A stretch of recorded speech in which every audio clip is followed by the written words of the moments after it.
Hello everyone, कैसे हैं आप सब। आई होप आप सभी बहुत अच्छे होंगे। मैं अखिलेश कुमार आप सभी का आपके अपने चैनल नवनीत एकेडमी आलम्य विद्यालय में स्वागत करता हूं। स्टूडेंट्स, आज की क्लास में हम लाइन्स एंड एंगल्स के कुछ टर्म्स के बारे में जानेंगे, जो कि क्लास 9th का 6th चैप्टर है बेटा। इस चैप्टर को स्टार्ट करने से पहले इसकी इंट्रोडक्शन के बारे में जान लेते हैं बेटा, कि इसकी इंट्रोडक्शन में हमें कौन कौन से टर्म्स का पता होना जरूरी है। देन हम चैप्टर स्टार्ट करेंगे। तो चलिए स्टार्ट कर लेते हैं। इसके इंट्रोडक्शन में क्या क्या चीजें हैं बेटा। देखिए, एक तरफ आपको लाइंस के बारे में दे रखा होगा, ये रहा लाइंस। लाइंस कौन कौन सी है, इंटरसेक्टिंग लाइन कौन सी होंगी, पैरेलल लाइन कौन सी होंगी। देन एक तरफ आप देखेंगे एंगल्स है बेटा। तो एक एक करके हम सारे पॉइंट्स को अच्छे से क्लियर करेंगे बेटा। तो सबसे पहले स्टार्ट करते हैं इस तरफ से। देखिए, ये लाइंस क्या होती है बेटा। लाइंस होती है एक ब्रेथलेस लेंथ, जिसकी ब्रेथ नहीं होती है, ओनली लेंथ होती है, जिसको हम दोनों तरफ एंडलेसली एक्सटेंड कर सकते हैं। दैट इज लाइन बेटा।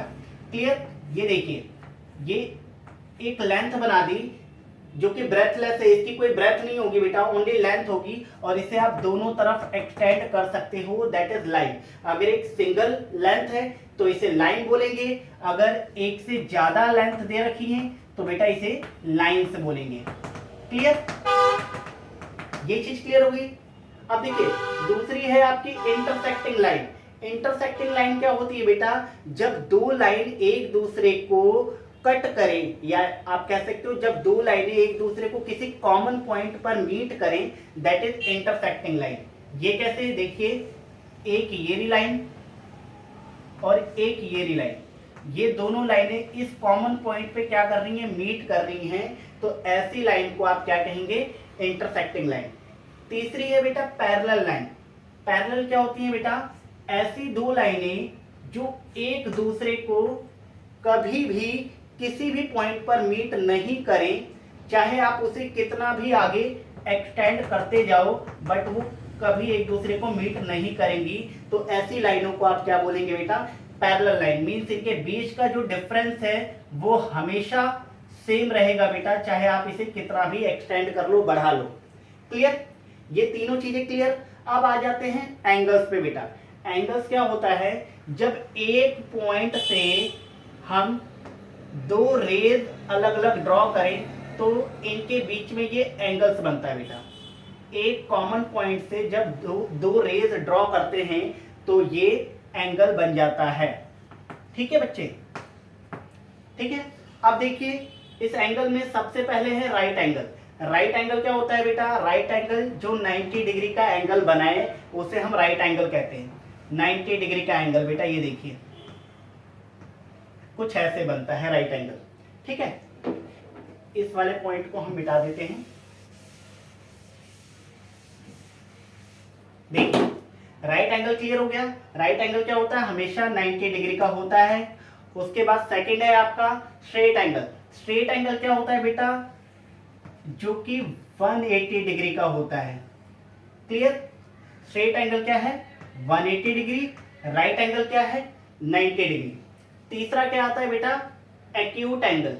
एक्यूट एंगल देखिए क्या है, लेस देन 90 डिग्री से कम जितने भी एंगल बनेंगे उन्हें हम क्या कहेंगे बेटा, एक्यूट एंगल। देखिए 90 डिग्री आपका बिल्कुल ये था, और इससे कम ये क्या है आपका एक्यूट एंगल। क्लियर।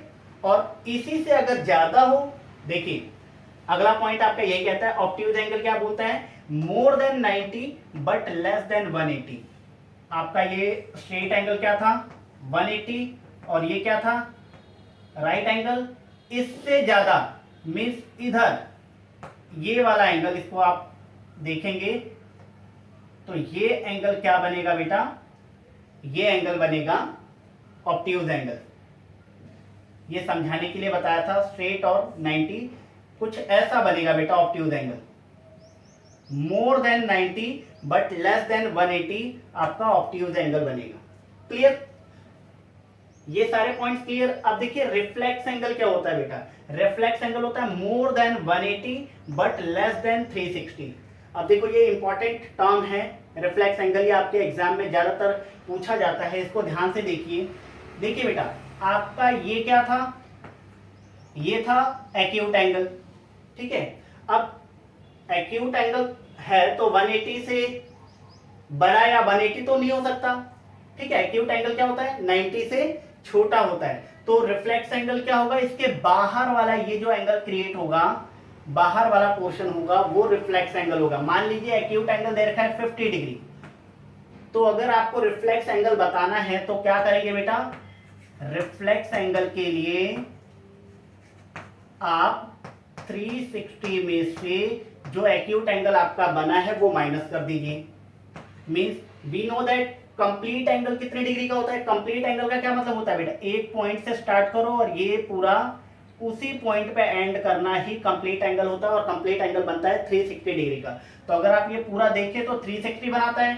360 में से अगर मैं एक्यूट एंगल माइनस कर दूं तो मेरे पास जो आंसर आएगा वो आएगा रिफ्लेक्स एंगल, ठीक है। 310 क्या है आपका, रिफ्लेक्स एंगल। मीन्स ये सारी टर्म आपको बहुत अच्छे से क्लियर हो गई हैं। अब हम देखते हैं पेयर ऑफ एंगल्स के बारे में, ठीक है। चलिए देखिए पेयर ऑफ एंगल्स क्या होते हैं बेटा। पेयर ऑफ एंगल्स में हम एक पढ़ेंगे कॉम्प्लीमेंट्री एंगल, एक पढ़ेंगे सप्लीमेंट्री एंगल।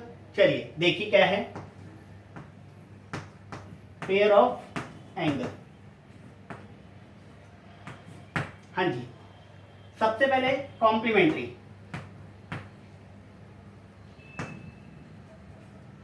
कॉम्प्लीमेंट्री एंगल क्या होता है बेटा, कॉम्प्लीमेंट्री एंगल होता है sum of two angle which is equal to 90 degree, that is complementary. Means अगर हम देखें ये 90 डिग्री है और इसके बीच में मैंने ये एक रे ड्रॉ कर दी है, तो इसके वजह से हमारे पास दो एंगल क्रिएट हो गए हैं।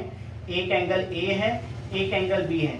तो अगर इन दोनों एंगल को प्लस करें तो किसके इक्वल रखेंगे बेटा, 90 डिग्री के इक्वल रखें। तो ऐसी टर्म को हम क्या बोलते हैं, कॉम्प्लीमेंट्री एंगल बोलते हैं। Sum of two angle which is equal to 90 degree, that is complementary. अब मान लीजिए इसमें से एक एंगल आपको गिवन हो और दूसरा आपको निकालना हो, तो क्या करेंगे, इसमें पुट कर दीजिए आप, बी की वैल्यू आपको गिवन है तो दूसरा एंगल निकल जाएगा। पहला एंगल गिवन है तो पहले एंगल को 90 में से अगर आप माइनस कर देते हैं तो आपका दूसरा एंगल निकल जाएगा बेटा, ठीक है।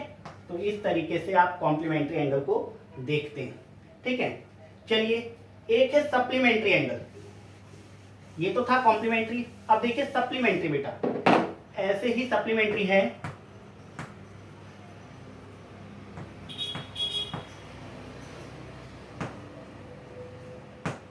सप्लीमेंट्री एंगल ये क्या है बेटा, जैसे उसमें sum of two angle equals to 90 था, इसमें sum of two angle equals to 180 है बेटा। देखिए एक हमने स्ट्रेट लाइन ड्रॉ की और इसके एक पॉइंट से रे ड्रॉ की, तो हमने दो एंगल बना लिया। ये देखिए एक इसको x मान लीजिए, इसको y मान लीजिए। तो अगर हम x प्लस वाई करें तो इक्वल्स टू क्या रखेंगे बेटा, 180। अगर ऐसा है तो इसे हम कहेंगे सप्लीमेंट्री एंगल। इसमें भी उसी तरीके से अगर हमें जैसे x दे रखा हो 70 डिग्री, तो दूसरा एंगल निकालना हो तो रख दीजिए आप 70 plus Y equals to 180।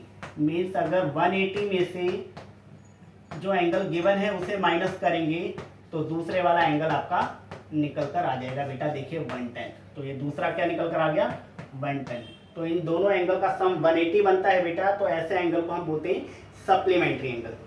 Clear, ये भी क्लियर हो गया। तीसरा देखिए बेटा, तीसरा क्या है, एडजेसेंट एंगल। एडजेसेंट एंगल को क्या बोलते हैं बेटा,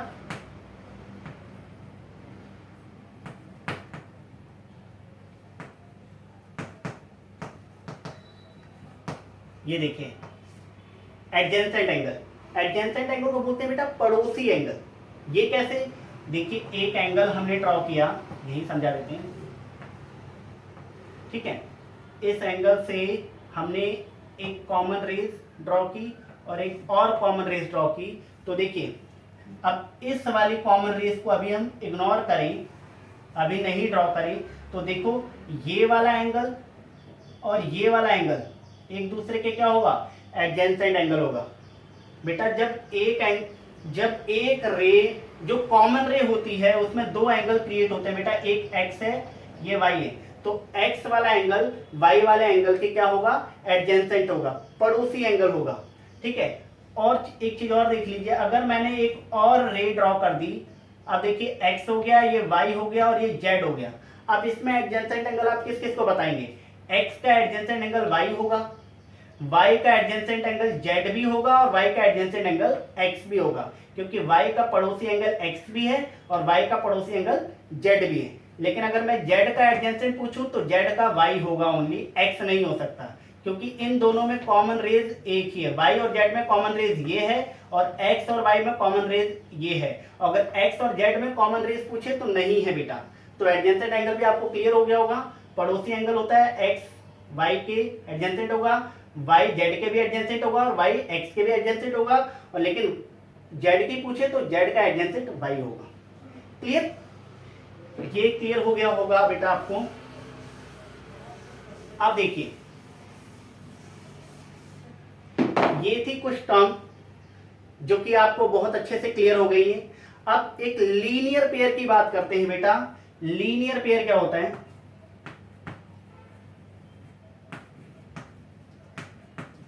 जो कि ये टर्म जो है बार बार आपके हर क्वेश्चन में देखने को मिलेगा बेटा। लीनियर पेयर कैसे होता है, देखिए एक स्ट्रेट लाइन के किसी एक कॉमन पॉइंट से आप कितनी भी रे ड्रॉ करो एक ही तरफ, चाहे आप उस लाइन के ऊपर की तरफ रेज ड्रॉ करो या नीचे की तरफ रेज ड्रॉ करो, तो इसमें जितने भी एंगल बनते हैं उनका सम हमेशा किसके इक्वल होगा बेटा, 180 के इक्वल होगा।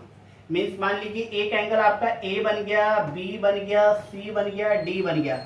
आप देखेंगे एक स्ट्रेट लाइन के एक ही तरफ या ऊपर की तरफ या नीचे की तरफ आप देखेंगे ये सारे एंगल्स बने हैं, तो इन एंगल्स का सम हमेशा किसके इक्वल आएगा, angle A, angle B, angle C plus angle D equals to 180।